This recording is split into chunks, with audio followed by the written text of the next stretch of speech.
There's a common misconception, I think, when it comes to ETFs that for some reason people think that every ETF is a good investment. On apps like Trading212, for example, there is a section called Most Popular ETFs. And as you can see, it's populated by some of the most traded ETFs on the app. And typically when you go into it, you will find some pretty decent ETFs. But in this video, I'm going to show you how every ETF is not equal. There are some that you probably do not want to be invested into. So here is my Trading212 stocks and shares ISA. If I wanted to find out more new ETFs, all I would have to do is to press the magnifying glass at the bottom of the screen. Now, when I do press this, I will be greeted by, like I said before, some of the most popular ETFs on Trading212. Now, the way most of these stockbrokers will lay this out is through most traded. The more traded an ETF is, the more likely it's going to come up on this list. You can see first and foremost that Vanguard is on the list. We have the Vanguard S&P 500. Now, it goes without saying that just by looking at the past performance of an ETF doesn't give you enough information as to warrant whether you can call it a good or a bad investment. But a lot of the time, it is a pretty good indicator. For example, this fund here, the Vanguard S&P 500 accumulating version over the past year is up by over 11%,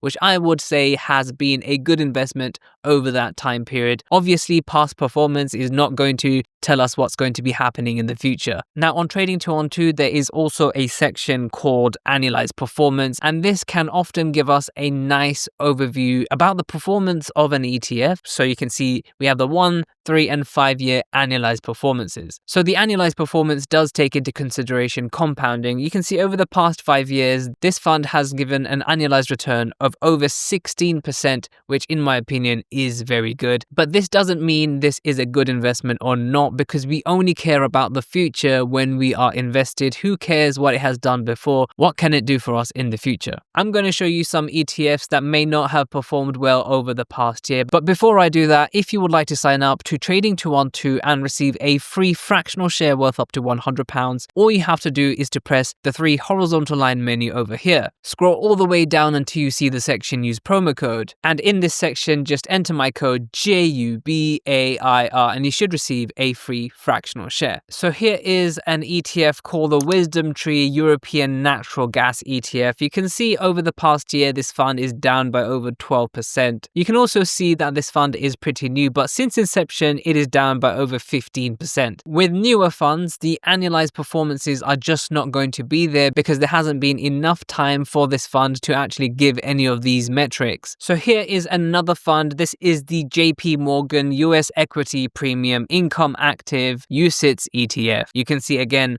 over the past year, this fund is down by over 9.8%. So it's pretty clear that not all ETFs are made equally. So I'm going to be telling you the 3 things that you have to look into before considering to buy an ETF. Now, the first one, in my opinion, that is most important is country diversification. If we look at an all-world fund such as the Vanguard FTSE All-World, we can see that it has decent diversification across countries. Now, when you're investing over decades, you really ought not to be reliant over just one country and one economy. This fund, for example, will give you 63% exposure to the US. Now, technically, that is very heavily weighted towards one country, but you do also get some other global diversification. For example, you do get some holdings in Japan, 5.6%. You also get many in Europe, for example, UK, France, Germany. You also get other parts of Asia, for example, China. So when looking for an ETF for the future, having some country diversification could be really important. Now, the second thing you'd want to consider is sector diversification. Now, as you can see here with the same all-world fund, we have some sector diversification. Again, when you're investing for the long run, you don't want to be over-reliant on one sector, for example, technology, because if anything happens to that sector, for example, you can have periods of reduced demand over that sector, then that could really impact your portfolio. So with this fund, for example, you have sector diversification over technology, financials, consumer discretionary, industrials, healthcare, and many more. Now, the last thing that I would consider when choosing an ETF is the percentage allocation allocation of its holdings. Now, if we just look at the top 10 holdings of a fund, we can actually get a rough idea of how concentrated its risk is. For example, with the Vanguard FTSE All World, even though it's an all world fund, it does have a pretty high concentration of investments into just a handful of companies. We can see that the top 3 companies add up to more than 10% of the weighting of the entire ETF. Now, should something happen to the top 3 performers of this index, this could have a severe impact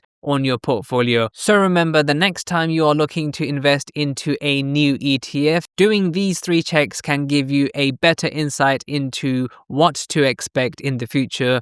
Although remember, past performance isn't going to guarantee you any future gains. So make sure to check out some of my other videos and I'll see you in the next video.